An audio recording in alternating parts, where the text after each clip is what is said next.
shalom semuanya. Kembali lagi di podcast kita, The Camper. Kami anak muda pembawa perubahan. Oke, hari ini dengan aku Tasya sebagai hostnya dan teman aku nih ada Alvin. Hari ini kita kedatangan satu narasumber kita nih. Ada Ko Darien. Nah, mungkin Ko Darien bisa perkenalan diri dulu kali ya ke teman-teman yang nonton. Siapa sih Ko Darien? Atau enggak pengen ceritain sedikit tentang Ko Darien juga boleh, Ko. Oke, silakan, Ko. Halo, perkenalkan nama aku Darien, aku S1 dan S2 di ITB, sekarang lagi kerja di salah satu tech company di Indonesia. Sekian. Oke, salam kenal ya, Ko. Oke, tadi Ko Darien udah sempat nyinggung nih, dia pernah dia S1 dan S2 itu di ITB. Nah, kira-kira jurusan apa sih Ko Darien? Nah, hari ini kita bakal bahas sama teman-teman yang udah lihat nih jurusan di atasnya ada judul namanya apakah pekerjaan harus sesuai dengan jurusan kuliah. Nah, tentu hari ini kita bakal lebih bahas tentang gimana sih yang dialamin sama Ko Darien selama kuliah, dan nanti ada part 2-nya, nanti teman-teman tunggu ya juga, itu yang lebih kayak ke kerjanya. Oke, hari ini karena kita ngebahas tentang pendidikannya, studi perjalanan Ko Darien, aku pengen nanya nih, di waktu S1 ini kok ambil jurusan apa? Di S1 aku ambil jurusan teknik kimia.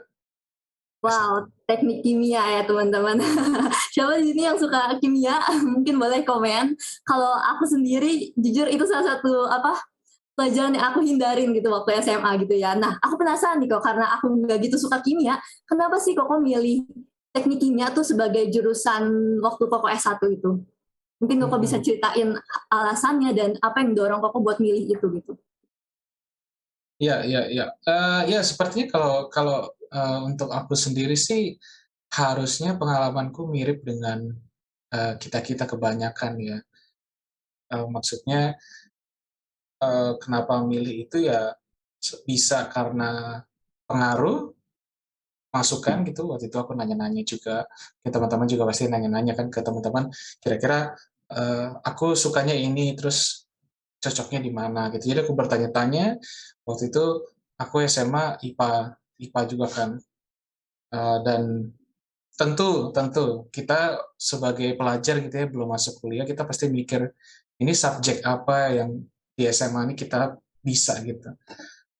Harusnya kan bisa lebih enak lah ya untuk masuk ke sana gitu. Contohnya waktu SMA mungkin kita suka ngecengin teman yang jago biologi nih gitu, yang mau masuk ke dokteran, ngecengin gitu, masuk biologinya jago nih, master biologi gitu.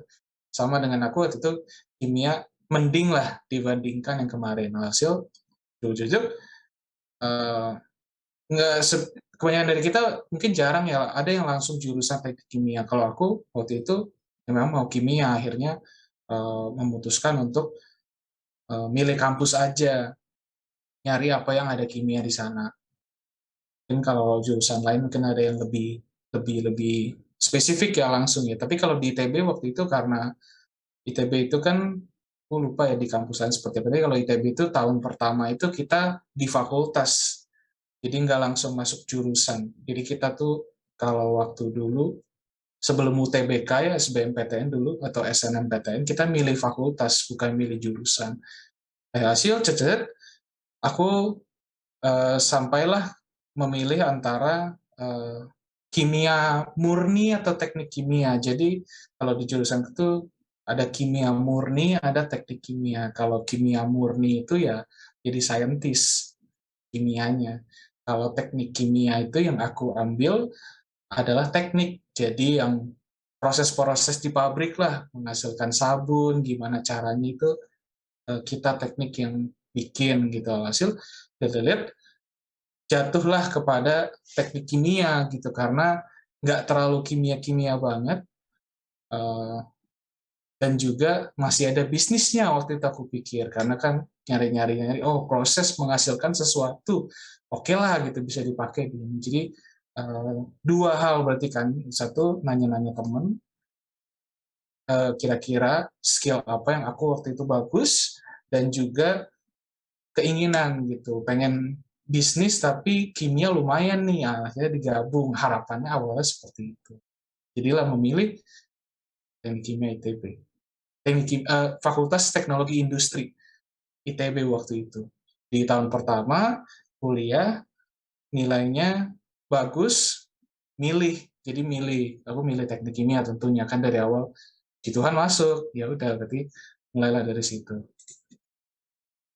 Oke, nah itu pengalaman S1 tentang teknik kimianya ya. Nah, tapi denger-denger nih, pasti kan waktu kita kuliah gitu kok, pasti ada beberapa hal yang bikin kita jadi ragu sendiri gitu sama pilihan kita. Kok dari sini Hmm. ngalamin itu nggak waktu selama kuliah?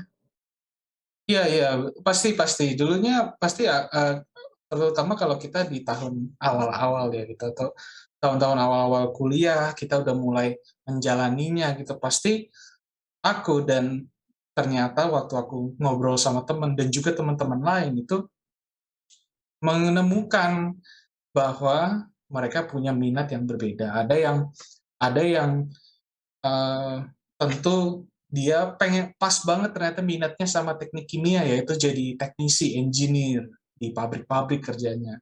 Tapi ada juga yang menemukan dia lebih tertarik sama bisnisnya. Dia nggak terlalu eh, terpaku sama jurusan. Nah, itu ada ternyata nggak cuma aku dan teman-teman. Termasuk aku juga seperti itu waktu kan kalau kita kuliah kan pasti seluruh subjek itu kita pelajari. Dan ya karena aku juga bilang bahwa aku merasa bahwa aku juga tidak spesial karena merasakan hal yang sama dengan kita semua teman-teman bahwa pas masuk kuliah juga nggak 100% yakin teknik kimia itu is for me. Waktu menjalani, mulai melihat kurikulum gitu kan, semester 1, semester 2 dan apa yang akan dihadapi, dan dijalani, IPK keluar terutama gitu kan, di ITB kan IPK itu salah satu hal yang intens gitu ya. Barulah menyadari bahwa ada hal yang aku excel atau aku yang jago, tapi ada beberapa hal yang uh, nggak bisa gitu atau nggak minat gitu. Memang dari hati itu kurang minat. Akhirnya kita mulai menemukan di sana apa yang minat, apa yang tidak minat. Kira-kira kenapa bisa jadi ada suka tidak suka yang karena seperti itu kalau dari aku.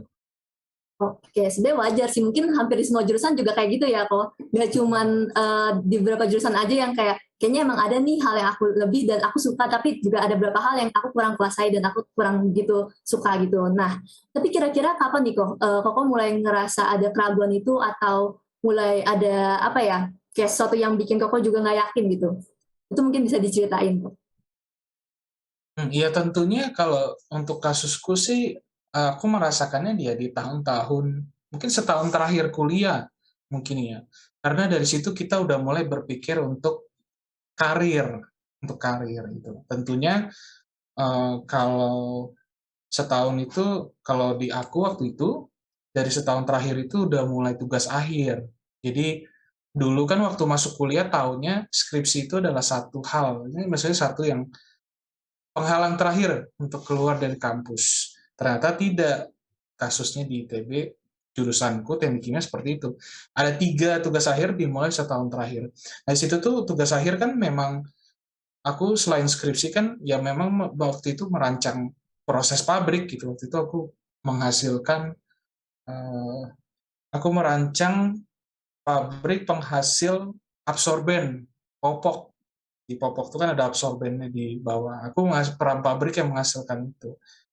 Susah kan, itu kan mengaplikasikan seluruh perhitungan lah gitu. Maksudnya kalau kita ingat yang kita IPA gitu, kita ingat rumus di fisika tuh di SMA tuh, multiply by 100 gitu, 100 kali lebih banyak hitungannya lebih. Karena kan kamu merancang pabrik ya. Kalau kasusku kan merancang pabrik ya, kita nggak berbicara produksi 10 buah kaos di dalam satu rumah, tapi ini adalah beribu-ribu liter bahan kimia panas tertentu gitu. This is stressful. Dan waktu itu aku mulai semakin kokoh gitu. Waktu kan tentulah kita udah 3 tahun, misalnya kita udah 3 tahun kuliah, bahkan nggak usah 3 tahun kuliah lah, 2 tahun kuliah atau setahun kuliah kalau dari jurusan juga kita mulai ngelihat nih kita bisanya di mana atau kita kurang minat di mana.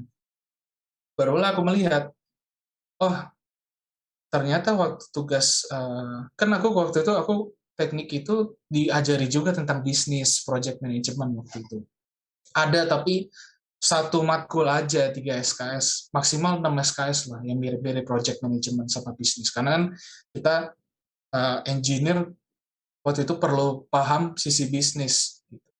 Karena kan pabrik itu kan bisnis, jadi kita harus belajar bisnis. Cocok di situ. Aku paham di sana. Terlepas dari waktu itu SMA IPA ya, dan juga kuliah juga IPA sekali. IPS-nya juga nggak banyak. Gitu. Mulailah melihat, oh ternyata aku minat nih project management nih. Tapi aku nggak melihatnya dari IPK, kalau dariku. Maksudnya IPK ya oke lah. Nggak 4,0 juga sih. Tapi I enjoy it dibandingkan menghitung yang kimia-kimia seperti itu. Akhirnya ya udah, itu yang membuat aku mengira-ngira waktu itu. Sebelum lulus kayaknya most likely aku akan kerja di bidang non teknik kimia. Kalau kasusku seperti itu, nggak tahu kasus teman-teman lain seperti itu. Dan faktanya yang menarik adalah uh, kan sudah kalau aku tahun 2014 udah 4 tahun lebih angkatanku kerja. Kalau nggak salah untuk angkatanku nih ya teknik kimia, nggak tahu yang lain. Itu yang sesuai jurusan kuliahnya, sesuai jurusan kerjanya itu 45%, 40%. Sisanya udah nggak di bidang teknik kimia sama sekali. Nggak bisnis di teknik kimia, enggak. Kalau maksudku kalau nggak di teknik kimia tuh sama sekali bidangnya tidak di pabrik-pabrikan sama sekali. Kalau kayak kita bisnis manager di pabrik sama aja teknik kimia itu kan ngurus. Tapi ternyata menariknya 60% lebih sekarang udah nggak kerja di bidang teknik kimia lagi. Jadi ya kira-kira aku salah satunya, kira-kira seperti itu yang terjadi. Oke. Wow, berarti ini ya sebenarnya lumayan apa ya? Biasanya kan orang ada macam-macam ya, ada yang ngerasa salah jurusan di awal, terus ada yang di pertengahan, ada juga yang di akhir gitu. Nah kalau Kodar ini yang tipe yang di pertengahan sampai ke akhir ini ya, udah mulai lebih berpikir matang ke depannya kira-kira bakal kerja di mana, bakal kerja sebagai apa, itu udah menimbulkan apa ya, semacam keraguan juga gitu ya, kira-kira bakal linear gak sih sama jurusan yang aku pilih sekarang ini. Nah, oke. Mungkin Alvin bisa nanya lebih dalam lagi nih, Vin. Kayak ada pertanyaan yang pengen Alvin sampaikan. Iya nih kok. Tadi kan aku juga dengar gitu kan, kok dari IPA ke IPS gitu kan, apalagi terus juga jadi tahu gitu apa yang kok minat, apa yang nggak minat gitu. Nah, pasti yang nggak minat itu kan ada struggle-nya tuh kok. Mungkin boleh diceritain kok detailnya apa kok struggle. Iya, iya, iya. Kalau kasusku ya memang mungkin ya spesifik ke jurusan teknik kali ya, karena menghitung kalau di sekolah itu kan kita menghitung fisika kimia misalkan contohnya ya, itu atau matematika itu ya ini aja gitu hitungan rumus, ada babnya tentang apa gitu. Misalkan trigonometri gitu, ini rumusnya. Nanti soalnya juga trigonometri. Kalau soal cerita pun ya sudah dibuat supaya gampang gitu. Tapi masuk kuliah itu nggak ada yang kayak begitu. Ada sih, tapi salah satu contohnya apa ya? Eh, menghitung aliran bahannya cair misal di dalam pipa. Ada banyak variabel waktu itu aku belajar. Kalau kita kan mungkin waktu dulu ngitung apa laju air kan tinggal rumus-rumus aja, ternyata di aku enggak. Kamu harus hitung selain lajunya, dia panasnya berapa kan, kalau pipa pabrik tuh kalau panas kan dia pasti ketahanan dia beda kan, apalagi kalau dingin nanti jadi brittle gitu, gampang pecah gitu kan. Kamu harus ngitung tekanannya berapa, terus terus aku semakin pusing lagi, ada waktu itu ngitung gesekan. Jadi fluid itu kan ada, aku nggak ngerti ya, aku lupa deh karena udah lama banget, kehalusan gitu, jadi dia bisa mengkorosi si pipa dalamnya itu. Belum lagi pipa dalamnya, pipa luar itu ya di luarnya gitu, di pabrik kamu kan harus maintenance di luar pipa itu kan korosi, kan pipanya kan metal semua kan, logam semua, kompleks sekali. Dan begitu banyaknya waktu itu, kalau aku ya ditambah lagi kan kita harusnya, kalau aku ya tingkat 3 akhir itu kerja praktek magang. Waktu itu kesempatan magang di pabrik pupuk lah, salah satu pabrik pupuk. Penghasilan pupuk dari amonia gitu ya, pupuk yang dipakai di petani itu di pabriknya. Jadi di sana ngerasain di kantor, jalan-jalan di pabrik itu kan, pabrik tuh berisik banget, jadi kamu pakai kayak earplug gitu, ngeliat-ngeliat gitu. Bau sana sini, ngitung-ngitung apalah dan segala macam simulasi. Akhirnya ya seperti itu gitu struggle-nya. Jadi dari hati, maksudnya kita banyak juga merasakan ada perasaan lah gitu. Apakah ini tempat buatku gitu? Apakah aku mau bekerja setahun 2 tahun di sini? This is the right place for me. Apakah menghitung-hitung hal seperti ini adalah minatku gitu. Terus ke depannya kita juga ada visi pribadi kan gitu, visi pribadi gitu. Kita pengen apa? Ada teman-temanku yang dia crew engineer, sangat-sangat apa ya, berdedikasi sekali gitu. Terutama misalkan bidang, aku kan teknik kimia bisa juga bioenergi. Jadi bisa bioenergi juga, dia jadi ingin memajukan bioenergi Indonesia. Passion terlihat sekali gitu. Orangnya juga nggak jenius banget, tapi dia passion. Tapi aku melihat ke diriku tidak ada. Jadi mau gimana ya gitu. Tapi aku merasa setelah diskusi sama teman-teman, teman-teman kita semua juga punya suatu degree tertentu ya, kita cocok apa enggak. Oh iya, mungkin kamu cocoknya itu apa. Hasil ya udah gitu. Singkat cerita, apa yang bisa aku kerjakan ya aku kerjakan gitu dengan baik gitu ya. Sisanya maksudnya ya nggak asal lulus juga sih, tapi kerjakan aja, lulus dengan baik, nggak perlu aim buat jadi mahasiswa berprestasi gitu.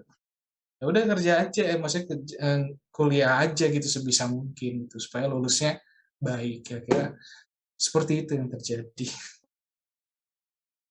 Oke deh kok, thank you kok. Mungkin ini pertanyaan terakhir dari aku sih kok.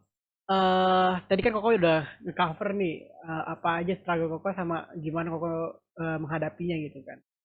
Mungkin aku mau nanya sih kok. Ini kan pure kita ada yang masih sekolah juga nih kok.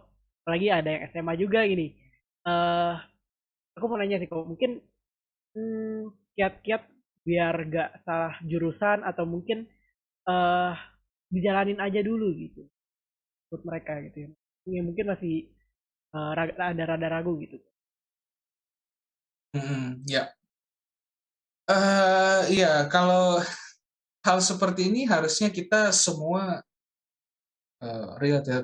Kalau mungkin saran pertama yang aku bisa berikan adalah kita berani aja untuk mengambil keputusan jurusan apapun. Ambil aja opportunity. Apa yang ada di depan, kamu bisa ambil aja. Itu karena setelah aku pribadi yang menjalani ya, mungkin ya kakak-kakak sekitar kita gitu, kamu lihat teman-teman yang udah lebih tua atau aku sendiri, it's been like 7-8 years since my first year in college. Dan aku ngelihat sampai sekarang pun aku masih not 100% sure dengan masa depan, tapi excited dengan apa yang ada di my plate di depan gitu. Waktu aku SMA, kalaupun aku disuruh mengulang lagi ya, of course, orang mungkin akan memilih yang mereka minati. Tapi faktanya kan kita juga nggak pernah tahu. Kamu passion di tempat tertentu, misalkan ada satu teman kita gitu, dia bilang dia passion di bidang menggambar. Ini kita pakai kata passion nih, it's a strong word, passion. Tapi are you prepared gitu untuk belajar secara formal dan kerja di art? Misalnya contohnya, aku pribadi sekarang senang menulis cerita, fiksi. Tapi kalau aku ditanya, kok kalau kamu bisa waktu diulangi, kamu mau nggak kuliah literatur, sastra, supaya bisa belajar tuh. Aku lupa deh, waktu temanku sastra tuh belajarnya banyak deh. Dia sangat detail sekali gitu. Kerjanya baca novel dan analisa-analisa kan. Aku bilang aku nggak mau gitu. Nggak tahan gitu. Bilangnya passion, tapi kita nggak pernah tahu. Karena jadinya, terus gimana dong ya, apa yang ada di depan kamu ya, lakukan aja. Contoh misalkan kamu IPA. Biasanya tuh dulu aku banyak di kelasku tuh mau jadi dokter atau nggak arsitek. Kalau jadi dokter, ya aduh suka nggak ya jadi dokter, takut nih gitu kan, nggak cuma belajar biologi dong, kalau dokter biasa kan pelajaran biologi tentang flora dan fauna itu tidak bisa digunakan kayaknya ya setauku gitu. Jadi bisa nggak ya, takut nggak ya? Ya jalanin aja gitu. Kamu tahu dari mana? Kalau untuk cerita orang ya gimana ya, kita dengar cerita orang pun kita bisa takut, bisa enggak ya, tapi yang menjalani kan kita sendiri. Jadi go for it. Temanku bahkan nggak usah kerja deh, dia dari IPA, begitu kuliah, dari SMA IPA, kuliah dia kuliahnya kalau nggak salah akuntansi, langsung masuk gitu. Waktu itu IPC dulu ya kalau nggak salah, atau soshum, langsung sosial gitu SBMPTN-nya. Kenapa waktu itu penasaran juga, waktu itu ditanya kenapa, ya karena minat aja gitu.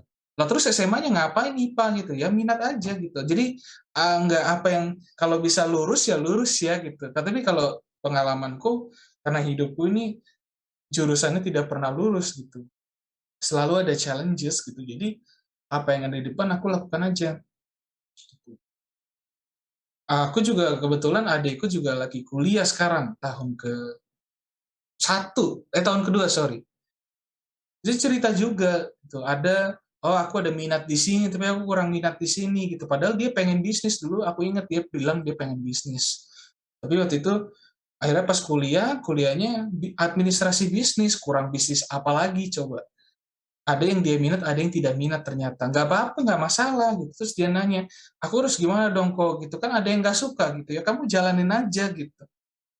Jalanin aja gitu, karena emang kamu masih muda, kita tuh masih muda, kita masih punya power, tenaga, bukan passion ya, tapi apa ya, zeal, bahasa Inggris zeal gitu. Jadi kekuatan gitu, semangat untuk belajar sesuatu yang baru gitu. Tapi untuk kasus-kasus tertentu ya gitu, pasti kita dengarlah teman-teman kita yang, aduh kasihan juga ya kalau kita bilang, udah kamu push aja terus gitu, push aja terus, nggak usah berhenti gitu. Ada yang, udahlah berhenti aja juga nggak enak yang ngasih saran gitu. Tapi kalau untukku, terutama untuk adik-adik yang SMA gitu, kamu research aja, cari gitu, minat kamu apa, jurusan apa yang bisa cocok, jalanin aja gitu. IPS, adik sepupuku IPS SMA aku kan nggak cuma ekonomi ya, sejarah pun iya, geografi pun iya. Terus dia kuliah desain sekarang, visual designer. Kenapa kok kuliah visual designer itu kuliah aja udah mengkhianati, karena memang waktu sekolah dia tuh jago banget gambar desain-desain gitulah gitu, desain karakter waktu itu, dan dia bilang dia pengen kuliah animasi 3D waktu itu dia bilang. Ya kuliah gitu, diusahain gitu.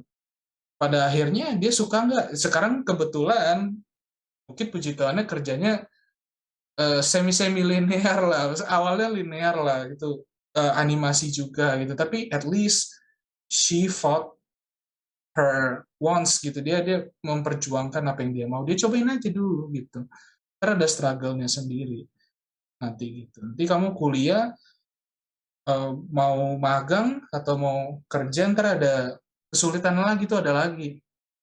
Hidup ini tuh menurutku ya nggak akan pernah selesai. Kita khawatir. Namanya khawatir, overthinking, berpikir. Itu makanya kita keserahkan ke Tuhan kan gitu. We know, kalau aku paling suka adalah kita sebenarnya memang kita nggak tahu masa depan kita seperti apa. Kuliah nanti kita suka nggak, kita juga nggak tahu. Tapi kita tahu Tuhan baik, ya nggak? Maksudnya nggak akan mungkin lah gitu. Future-nya, misalkan kita jadi Tuhan nih, misal aja. Kalau ini Alvin nih biarin aja dia masuk jurusan ini, ntar di tengah-tengah biar dia belajar lah, aku bikin timeline-nya agak susah nih, struggle lah dia, stres dikit baru dia gini, kan nggak mungkin gitu. Kita tahu Tuhan kita tuh baik gitu. Dia merancangkan yang baik untuk orang-orang yang percaya padanya. Jadi ya plan apa yang kita bisa, trust, dan execute aja gitu, terutama milih jurusannya gitu, karena perjalanan tuh masih panjang, dijalanin aja dulu. Seperti itu.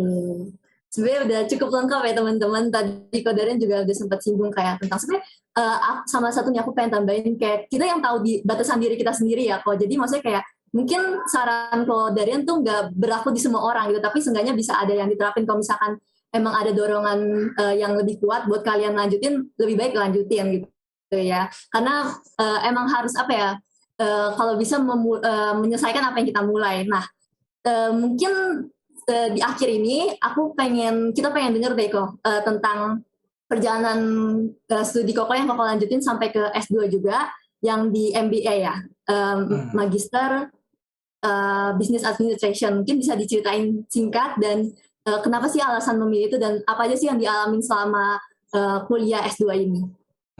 Ya, of course. Kalau dalam kasusku ya sama, kita mikir kita mau kerja, lulus kita mau kerja apa mau kuliah. Itu waktu itu aku kerja sekitar setahunan waktu itu. Dan ya setahun 2 tahun pertama kuliah pasti orang-orang mikir dong berikutnya dia mau kemana. Apalagi katanya sih anak-anak zaman sekarang kerjanya tuh setahun 2 tahun pindah gitu, kayak kutu loncat lah gitu, kayak pindah-pindah terus gitu. Mikir, ini basisku teknik kimia gitu, kayak benang merahnya ada kan. Jadi aku nggak, aku tahu aku minat di bidang manajemen. Terus aku mikir, waktu itu aku merefleksikan diri, merenung mikir, kalau waktu itu aku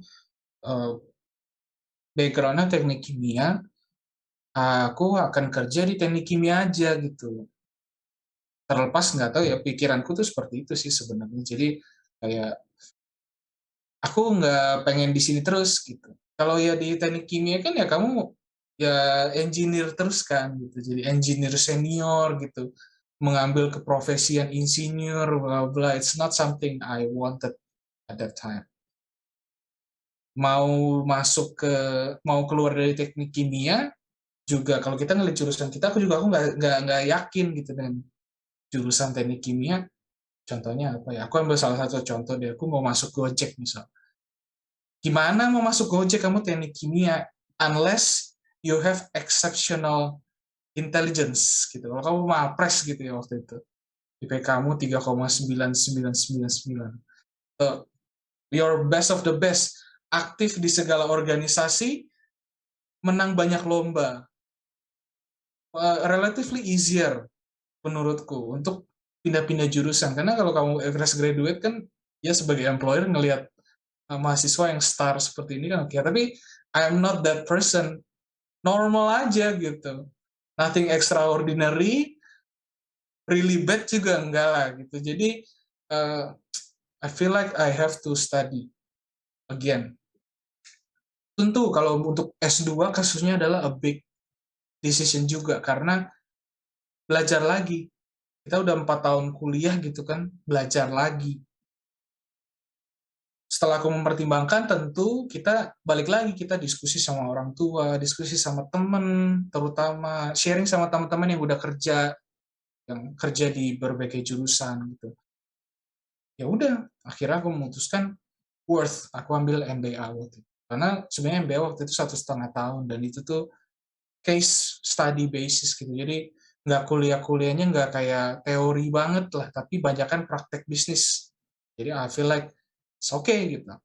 Itu sesuatu yang aku sangat butuhkan, dan ya kuat aja gitu dalam doa, dalam dukungan teman-teman gitu, semuanya feels good. Jadi aku mau risk myself untuk belajar lagi, tesis lagi, ngumpulin data lagi, itu kan sama aja, mirip-mirip sih kayak S1 gitu. Tapi ini lebih agak susah sedikit gitu. Karena aku pengen mencapai keinginan gitu, yaitu kerja di bidang bisnis. Kira-kira seperti itu. Akhirnya ya udah, aku proses masuk ke MBA ITB. Kira seperti itu. Oke, thank you Kak Darian buat sharing-nya. Kalau aku bisa simpulin sedikit nih, tadi Koko udah banyak banget bagian gitu ya. Maksudnya setiap orang pasti punya masalahnya masing-masing, punya struggle-nya masing-masing gitu, ketika kuliah, ngerasa nggak cocok sama jurusannya, terus ada lagi hambatan-hambatan lain yang mungkin bikin kita jadi ragu, ini kita pengen nerusin atau enggak nih. Nah, tapi sebenarnya itu balik lagi ke diri teman-teman ya. Teman-teman yang paling tahu lah ke batasan dalam diri kalian, terus juga hal-hal yang bisa kalian pertimbangin. Dan pesan dari Kak Darian adalah jangan takut buat mencoba. Maksudnya kan kita nggak tahu ya apa yang kita lanjutin, apa yang kita kerjain ke depannya bakal menghasilkan sesuatu. dan itu apa kita kan nggak tahu kan, jadi kita serahin aja semuanya ke dalam tangan Tuhan, dan pastinya terus minta support dari orang-orang sekitar, minta support dari orang tua juga, dan terus bawa itu dalam doa. Jadi langkah-langkah yang kita ambil ke depannya nggak semakin salah nih, tapi semakin diarahin ke yang Tuhan emang siapin buat diri kita sendiri, ya kan kok? Sip deh, oke. Nah paling itu aja teman-teman buat sharing di part yang ini. Nanti kita bakal ada part kedua nih, teman-teman harus nonton ya minggu depan. Jangan lupa buat komen, buat subscribe, buat like juga. Atau kalau kalian punya pertanyaan nih buat ke Kodarian, mungkin Kodarian juga Instagramnya boleh mungkin nanti ditulisin ya di ini nih, ada di video ini. Oke, terus nanti kita bisa ketemu lagi di video selanjutnya. Oke, thank you Pak Darien, thank you teman-teman yang udah nonton. Tuhan Yesus memberkati, bye-bye.